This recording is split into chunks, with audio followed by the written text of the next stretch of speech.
이제 금식 4일째인데 이제 좀 편안해진 것 같아요. 어제까지 조금 힘들었고 오늘은 좀 많이 편안하네요. 다행히도 여러분들과 말씀을 나눌 수 있게 되어서 하나님께 감사드립니다. 시편 103편은 여호와의 이름 또 그분의 인자하심을 노래하는 시편입니다. 특별히 이 시편은 알파벳 시편으로 알려져 있죠. 여러분들이 시편을 묵상할 때 22개의 구절로 이루어진 시편들이 있을 거예요. 그런 시편들은 알파벳 시편이라 그래서 그 히브리어로 우리 영어로 하면 A에서부터 Z까지 그렇게 히브리어 단어들로 시작을 해서 마치는 시편을 말합니다. 여러분이 제일 긴 시편인 119편, 이것은 22절 곱하기 8개 단락으로 되어 있어요. 그러니까 그것도 역시 알파벳 시편이라고 할 수 있겠죠. 또 예레미야 애가에 보면 22절짜리가 있어요. 그것도 역시 이제 애가가 슬픈 노래 이런 뜻이잖아요. 거기에서도 보면 알파벳 노래가 있다라고 하는 것이죠. 특별히 오늘 103편은 우리가 잘 알고 있는 90편 모세의 시편과도 관련이 있습니다. 왜냐하면 이 시편 90편도 모세의 시편이지만 여호와의 인자하심을 노래한 시편이기 때문에 그래요. 도대체 뭐가 인자하신가? 인자는 이제 사랑으로 번역이 됩니다. 무엇이 하나님의 사랑인가라고 했을 때 바로 우리의 죄를 사하여 주신다. 그리고 우리를 하나님의 백성으로서 돌보아 주신다. 이것이 하나님의 사랑이라고 이야기하는 거예요. 가장 큰 주제는 우리가 죄인이지만 우리의 죄를 사하시고 우리를 사랑하여 주신다. 이게 가장 핵심된 주제입니다. 오늘 그러한 의미에서 103편도 여호와의 이름과 그의 인자하심을 노래하는데 그 이름이 영원하고 또 우리에게 그 죄를 사하여 주시고 우리에게 사랑을 보여주시는 그것이 영원하다 하시면서 찬양하는 시편이죠. 오늘 1절에 보니까 거룩한 이름을 송축하라 이렇게 기록하고 있죠. 여기서 송축하라 이 뜻이 대단히 중요합니다. 무릎을 꿇고 경배하다라는 뜻을 가지고 있어요. 그러니까 무릎을 꿇다라고 하는 것은 뭐예요? 우리의 낮음을 하나님 앞에 인정하는 거예요. 나는 작고 연약하다, 하나님 앞에 비천하다, 이런 모습으로 겸손히 하나님 앞에 무릎 꿇고 하나님의 이름을 노래한다, 이런 뜻입니다. 자신의 작음을 절감하는 것이 찬양의 기본이에요.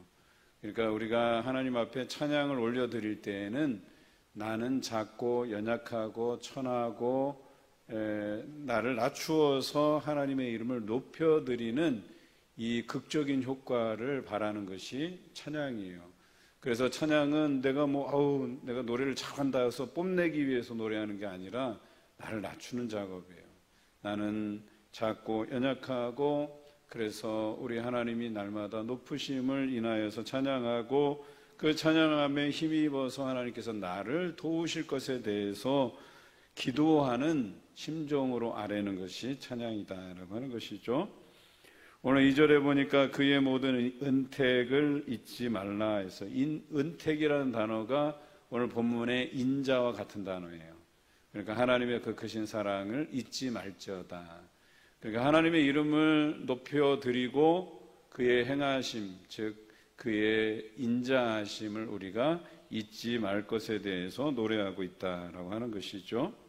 3절에 보니까 죄악을 사하시며 내 모든 병을 고치시며 라고 했어요. 이제 3절부터 7절까지가 우리 하나님께서 어떻게 우리에게 인자하심을 베풀어 주시는가, 그 구체적인 사례에 대해서 이야기합니다. 3절에 보니까 죄악을 사하신다 그랬어요. 우리의 죄를 용서하시는 것도 하나님의 인자하심이다 라고 했어요. 또 내 병을 고치신다 했어요. 병을 고치시는 것도 하나님의 인자하심이다 라고 이야기합니다. 그런데 같은 구절에 묶어놓은 것은 여기서 죄라고 하는 것과 질병이라고 하는 것이 이유가 있다는 거예요. 죄로 인해서 우리에게 찾아온 질병, 이런 뜻이에요. 그러니까 우리의 죄를 사하여 주시면서 그 죄로 인해서 우리에게 들어온 질병도 하나님께서 고쳐주신다라고 하는 의미를 가지고 있죠. 여러분, 우리가 때로는 하나님 앞에 나왔을 때 죄송한 마음으로 나올 때가 있어요. 내가 집에서 다투고 또 이웃 사람들과 다투고 또 내가 하나님 앞에 꺼름직한 성경적이 아닌 다른 삶을 살다가 나와서 참 죄송한 모습으로 나올 때가 있다는 것이죠.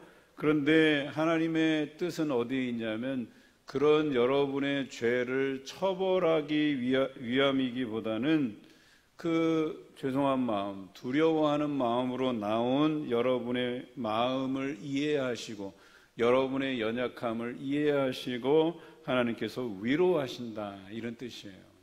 그것이 여러분의 죄를 사하시고 그 죄로 인해서 병든 몸도 하나님께서 고치신다, 이런 의미예요. 어떻습니까? 우리 하나님께서는 여러분들에게 책임을 묻기보다는 여러분이 하나님 앞에 먼저 사죄하는 마음으로, 용서를 구하는 마음으로, 미안한 마음으로, 두려운 마음으로 오실 때 이미 하나님께서 여러분의 마음을 헤아려 주신다, 이런 뜻이에요. 그러니까 걱정할 것이 없어요. 내가 혹 마음에 꺼림직한 그런 모습으로 나왔을지라도 우리 하나님께서는 여러분의 연약함을 미리 아시고 여러분의 죄를 사하시고 그것으로 인해서 여러분에게 주어진 병도 고치시는 하나님이시다. 이것이 하나님의 인자하심이다. 이렇게 시인은 노래하고 있는 것이죠. 자, 다음 4절에는 내 생명을 파멸해서 속량하시고 인자와 긍휼로 관을 씌우시며 라고 했어요. 우리 하나님은 우리 백성들이, 자기 백성이 죄에 허덕이면서 파멸에 이르기를 원하지 않으세요. 오히려 그 파멸에서 우리를 속량하시고 오늘 성경에 나와 있듯이 인자와 긍휼을 통하여서 우리 백성들을 돌보시는 하나님이시다라고 노래한 것이죠. 우리 하나님은 그런 분이십니다. 어느 순간에도 우리에 대해서 경책하시기는 하지만, 가볍게 우리를 책망하시기는 하지만, 또 그것으로 인해서 우리가 얼마간은 어려움을 당할 수도 있지만 그것은 사랑에 기초한 경책이고 우리를 돌이키셔서 파멸에 이르지 아니하시고 구원 얻게 하시려는 그런 하나님의 계획이 있으시다. 오늘 시인은 그것을 하나님 앞에 노래하고 있는 것이죠. 자, 이렇게 이런 사람들에게 하나님께서 또다시 인자하심을 베푸시는데 5절의 말씀입니다. 좋은 것으로 내 소원을 만족하게 하사 내 청춘을 독수리같이 새롭게 하신다고 했습니다. 좋은 것을 베풀어 주신다. 또 그것으로 여러분의 소원을 이루어 주신다고 말씀하십니다. 그리고 더 중요한 것은 내 청춘을 독수리같이 새롭게 하신다 그랬어요. 여기서 말하는 청춘은 여러분의 전성기, 어떤 젊음을 이야기하는 것이 아니고 여러분의 신앙적인 모습을 말하는 겁니다.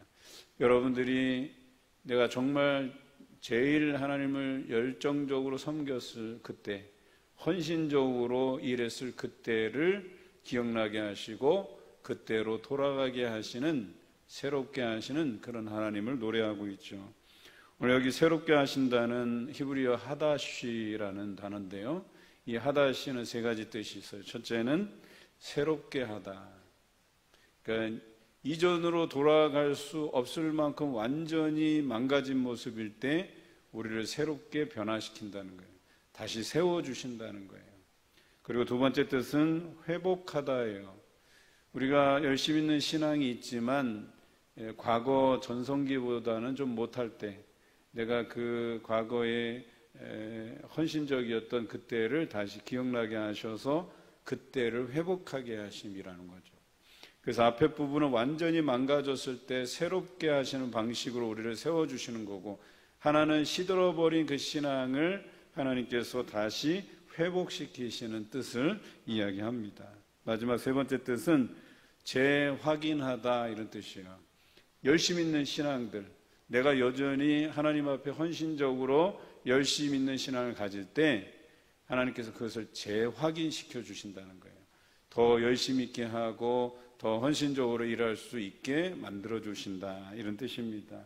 이렇듯 하다시는 완전히 무너졌을 때에 다시 새롭게 하시는 것, 그 다음에 시들어버린 신앙을 다시 회복시키시는 것, 열심히 있는 그 신앙을 다시 한번 확인시키셔서 더 열심히 있는 자리로 나아가게 하시는, 이게 하다시, 새롭게 하다라는 뜻입니다. 오늘 여러분에게도 이런 새롭게 하심이 있어지기를 간절히 바랍니다. 6절에 보면 공의로운 일을 행하시며 억압당하는 자 모든 자를 위하여 심판하신다 그랬어요. 우리 하나님께서는 공의로운 일을 행하신다 그랬어요. 그리고 억압당하는 모든 자를 위해서 심판하신다. 그러니까 우리가 때로는 억압당하고 그 괴로움에 처해 있을 때 그렇게 괴로움을 주는 자들, 그것이 사단의 세력이든 아니면 사람이든 하여튼 그들에 대한 심판을 정확하게 하신다 이런 뜻이에요. 그것으로 인해서 하나님은 공의로우시다. 우리가 그 믿음 때문에 핍박당하고 고통 중에 있을지라도 하나님께서는 그것을 외면치 않으시고 우리를 괴롭게 하는 이들에 대한 심판을 통해서 정의로우신 하나님의 손길을 우리에게 보여주신다라고 했어요. 그리고 그의 모든 행사를 이스라엘 자손에게, 모세에게 알게 하시듯 하겠다고 말씀하고 있죠. 그렇습니다. 우리 하나님께서는 공의로우신 분이세요. 그리고 그것을 반드시 여러분 앞에 보여주시는 분이시다라고 하는 것이에요. 그렇기 때문에 우리가 그것에 대해서 이것이 불의하다, 저것이 옳지 않다 말하기보다는 하나님의 심판하심에 맡겨두고 기다림이 좋은 거예요. 그러면 하나님의 그 공의로우심, 정의로우심이 반드시 여러분 앞에 드러날 것이라고 오늘 시인은 노래하고 있습니다. 하나님은 그런 분이십니다. 오늘 7절에 보면 이러한 하나님은 긍휼이 많으시고 은혜로우시며 노하기를 더디하시고 인자하심이 풍부하시다 이렇게 노래하고 있어요. 그래서 앞 9절까지 여호와의 인자하심이 이렇다라고 소개하고 있고 7절에는 결론적으로 그런 하나님을 다시 한번 노래하고 있는 것이죠. 그래서 긍휼이 많으시고 은혜로우시고 노하기를 더디하시고 인자하심이 풍부하시다 이렇게 시인은 고백하고 있습니다. 오늘 9절과 10절 말씀에는 3절과 같이 우리의 죄악을 사하시는데 구체적으로 어떻게 사하시는가에 대한 설명이 잘 나타나 있습니다. 우리 9절과 10절을 같이 읽어보겠습니다. 자주 경책하지 아니하시며 노를 영원히 품지 아니하시리로다. 우리의 죄를 따라 우리를 처벌하지는 아니하시며 우리의 죄악을 따라 우리에게 그대로 갚지는 아니하셨으니 라고 되어 있어요. 그래서 앞에 3절에 죄악을 사하신다, 이것에 대한 구체적인 설명이라고 나와 있죠. 그리고 이 경책이라고 하는 것은 우리가 지은 죄에 비해서 가볍게 처벌하신다 이런 뜻이에요. 그러니까 그것이 뭐겠어요? 사랑을 기초한 것 아니겠어요? 그런데 이 경책에는 이러한 뜻도 담겨져 있어요. 여러분 뒤에도 나와 있지만 그 13절 아버지가 자식을 긍휼히 여김같이 그랬잖아요. 이 자녀가 뭔가를 잘못했어요. 그래서 때로는 우리가 분노하기도 하잖아요.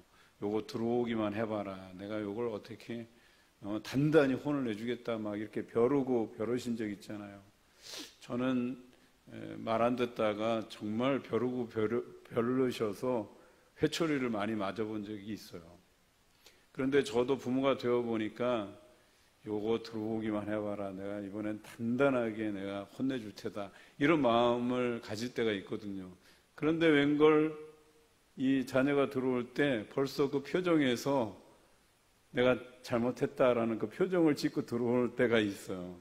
그래서 마음에는 요거 진짜 단단하게 아주 혼내줄 테다 하고 있다가 그 몹시 죄송해하는 그 표정, 그리고 어떻게 할 줄 몰라서 부모님 앞에 공손히 들어오는 그 모습을 보면 어때요, 여러분? 때릴 마음이 생기나요? 오히려 그 부모가 노여워하는 것을 두려워하는 그 자녀의 모습을 보고 마음이 풀려요. 오히려 아이가 너무 겁먹지 않게 그냥 그러죠. 그때 제일 우리가 많이 쓰는 말이 밥부터 먹어라. 그래서 밥 차려놓고 밥부터 먹이고 그냥 앉아서 그 밥 먹는 모습도 그래요. 너무 죄송하니까 이 밥도 정말 죄송하게 먹어 진짜. 그리고 나서 앞에 앉혀놓고 이야기를 조근조근 해가는 것 아니겠습니까? 마찬가지로 경책하다의 뜻이 그런 거예요. 내가 하나님 앞에 정말 죄송한 마음으로 나왔어요. 내가 정말 얼굴을 못 들 것 같아요.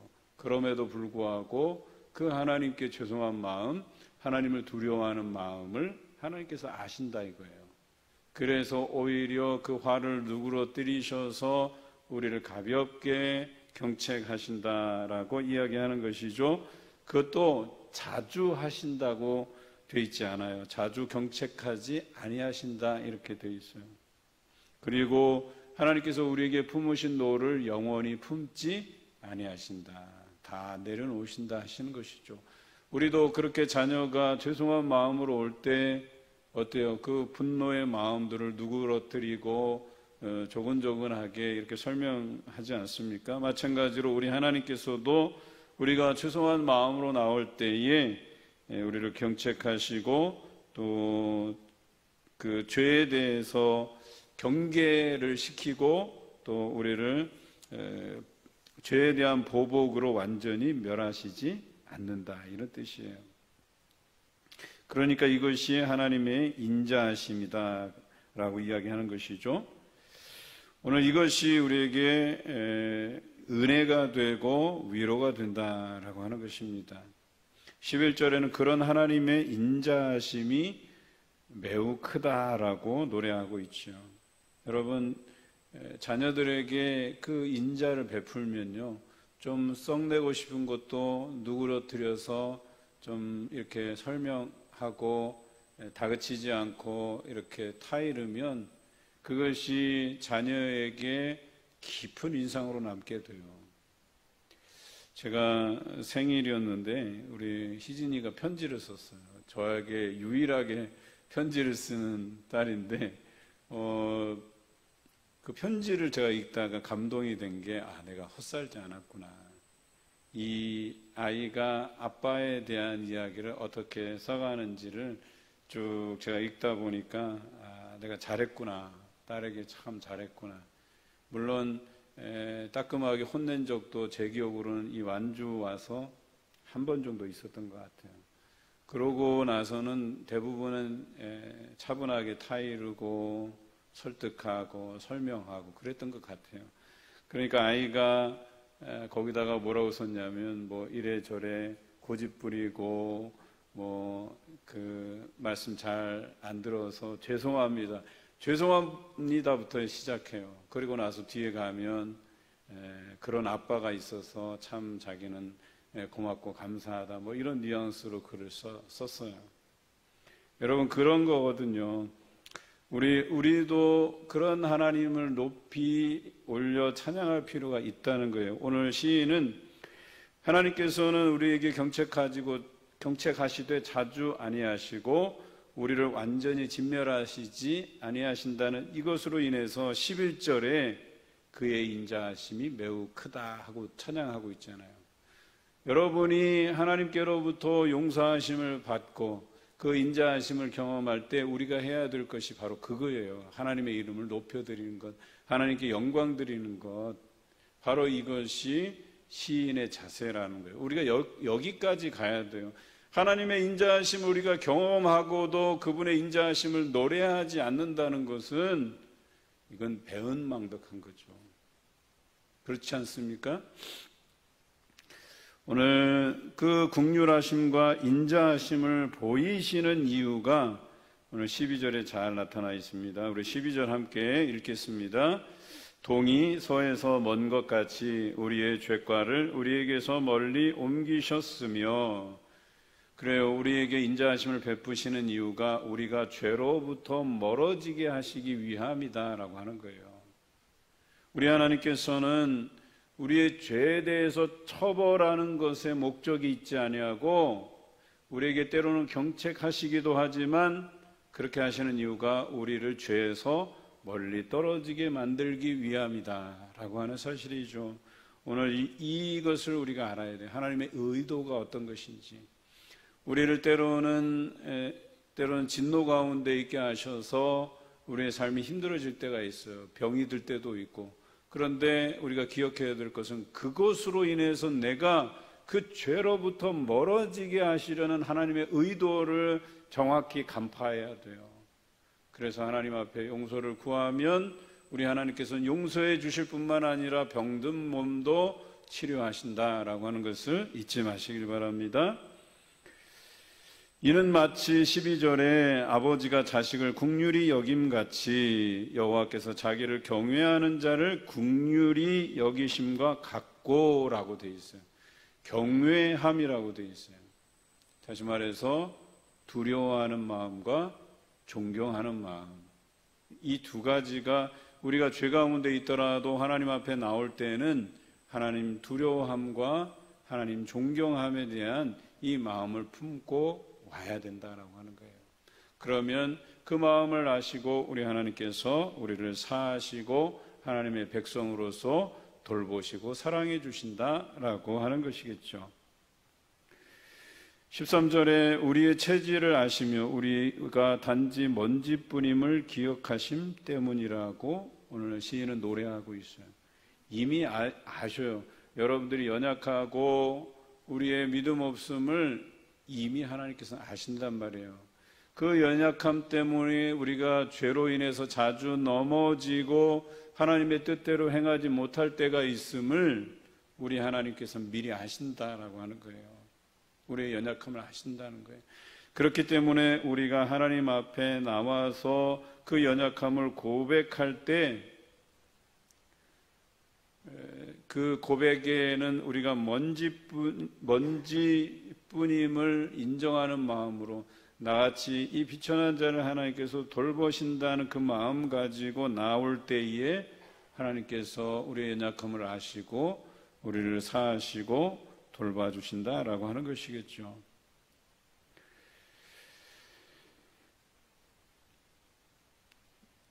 오늘 성경에 보면 우리의 인생이 풀과 같고 영화가 들의 꽃과 같다, 이렇게 오늘 성경은 이야기합니다. 오늘 이 말씀이 연상되는 말씀이 이사야서 40장 6절의 말씀이죠. 풀은 마르고 꽃은 시드나 우리 하나님의 영광은 영원하다라는 표현에서 나온 것이죠. 그러니까 우리는 뭐예요? 금방 마르는 풀, 그냥 금방 시드는 꽃과 같은 인생이라는 걸 우리 하나님께서 아신다라고 하는 것이죠. 또 하나님뿐만 아니라 우리도 알아야 된다는 거예요. 우리의 영화로운 모습은 잠깐뿐이에요. 근데 그 잠깐뿐인 영화를 위해서 우리의 전 시간을 다 할애할 필요는 없잖아요. 화려해봐야 얼마나 화려하겠다고, 예뻐봐야, 잘생겨봐야 얼마나 잘생겨지려고. 그 한때를 위해서 우리가 많은 것들을 거기에다가 시간을 허비할 필요가 없잖아요. 뭐 이런 말해서 죄송하긴 한데 나이가 들면 들수록 아무리 발라도 이게 복구가 안 되는 게 이 얼굴이잖아요, 사실. 요즘 제가 보니까 통화하다가 이렇게 눈도 좀 고치고 막 이렇게 조금씩 고치시는 분이 계셔요. 물론 예뻐지려고 고치는 건 아니에요. 막 이렇게 눈썹이 찔리기도 하고 자꾸 이렇게 처지기도 하고 그러니까 그것들이 이제 의료적인 소견에 의해서 이제 수술하시는 분들이 더러 계셔요. 근데 저는 뭐 그것이 나쁘다 이런 얘기가 아니라 그렇게 손대고 해봐도 그렇게 우리가 그런 시절을 보내는 게 너무나도 짧은 인생 아니겠어요? 저는 원하기는 여러분들이 그런 걸 이해하면 좋겠어요. 우리는 풀과 같고 꽃과 같이 마르고 시드는 인생이라는 걸 인정하시면 좋겠다 하는 생각이 들어요. 저도 어느 때부터 이 몸 관리하는 걸 그냥 포기해 버렸어요. 전에는 운동도 열심히 하고 3개월 운동해서 10kg씩 빼고 막 이랬었는데 어느 순간부터는 자꾸 지쳐가요. 그리고 내가 주어진 사역이 많은데 그 사역들 감당할 시간도 허덕이면서 왜 그런 데다 내 시간을 쏟을까. 그래서 생각해낸 게 금식이에요, 사실. 저의 영성적인 채워짐도 중요한데 또 금식하면 또 다이어트도 되니까. 근데 솔직한 심정으로 운동하는 것보다 금식하는 게 더 편하더라고요, 저한테는. 그게 제 체질에 맞나 봐요. 아무튼 오늘 우리가 마르는 풀, 시드는 꽃과 같은 인생임을 기억하시고 이런 연약함을 우리 하나님께서 이미 헤아리고 계시다라고 하는 거예요. 우리가 다른 데 허비하지 아니하고 오직 하나님께로 돌아와서 우리가 그동안 지었던 죄를 회개하고 하나님의 백성으로서 하나님의 돌보심 가운데 살아가는 삶이 우리의 행복임을 기억하시는 여러분 되시길 바랍니다. 16절에는 또 한 번 언급해요. 바람이 지나가면 없어지고 있던 자리도 알지 못하게 되는 인생.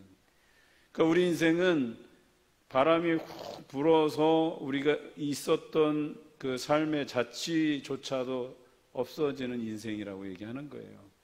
여러분이 막 대단히 뭔가를 해서 이름을 남기려 해도요, 남겨지지 않아요, 사실. 예, 그것은 그냥 어찌 보면 그냥 있었다 사라지는 그 자취에 불과한 거예요.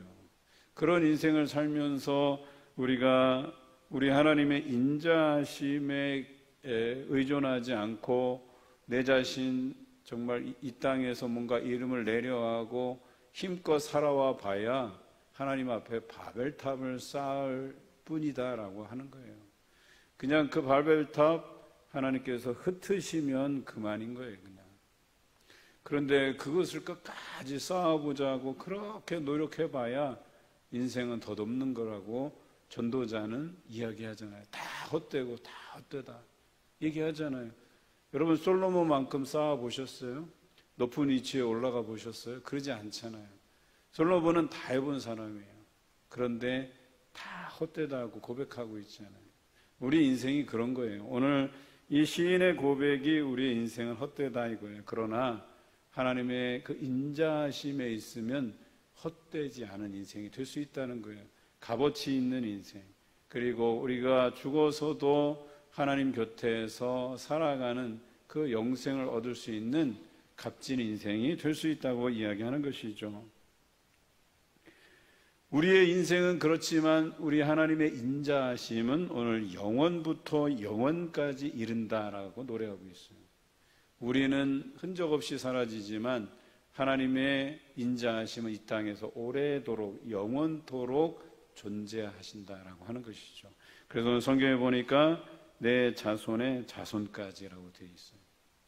그래서 우리는 흔적 없이 사라지지만 여호와의 인자하심은 그 자손의 자손까지 이르러서 지속될 것이라고, 영원히 있을 것이라고 이야기하는 것이죠. 여러분, 이것은 우리에게 약속의 말씀이에요. 우리 대에서 여호와의 인자하심이 끊기는 게 아니에요. 여러분의 자손, 또 여러분의 더 자손의 자손, 그 후손까지 하나님의 인자하심은 영원할 것이라고 우리에게 약속해 주시는 것이죠. 여러분, 이렇다고 한다면 우리 자녀들을 다른 헛된 것에 시간을 낭비하게 하는 것보다 여호와의 인자하심에 맡겨드리는 것이 훨씬 더 우리에게는 행복한 길이고 그것이 인생의 답이고 진리다라고 하는 것이겠죠. 부디 여러분 자녀들 우리 세상의 경쟁 안에 내몰지 마시고 여호와의 인자하심 안에서 그 사랑을 받으며 자라갈 수 있도록 격려해 주시고 말씀을 가르치시는 여러분 되시길 바랍니다. 19절부터 마지막 절까지는 이제 하나님의 통치하심을 노래하고 있어요. 하나님께서 이 땅을 통치하시는데 이 통치하심에 대해서 오늘 성경에 보니까 천사들도 송축하고 또 모든 천군도 송축하고 그가 다스리는 모든 곳에 있는 사람들이 송축한다. 이렇게 노래하고 있어요. 천군, 천사, 그 다음에 모든 사람들. 그리고 마지막으로 귀결되는 게 뭐예요? 내 영혼이 여호와를 송축한다고 고백하고 있어요. 맞습니다. 우리 하나님의 인자하심이 영원하기 때문에 천사들도, 천군들도, 또 모든 이 땅에 살아가는 사람들도, 그리고 궁극적으로는 내 영혼이 여호와를 송축하게 되어 있다라고 시인은 노래하고 있습니다. 다시 한번 언급합니다. 송축한다는 것은 무릎 꿇고 하나님을 경배한다, 이런 뜻이에요. 나의 가장 낮아짐을 선언하는 거예요. 겸손하게 내 자신을 낮추고 하나님의 이름을 높이는 여러분 되어 가시기를 주님의 이름으로 기원합니다.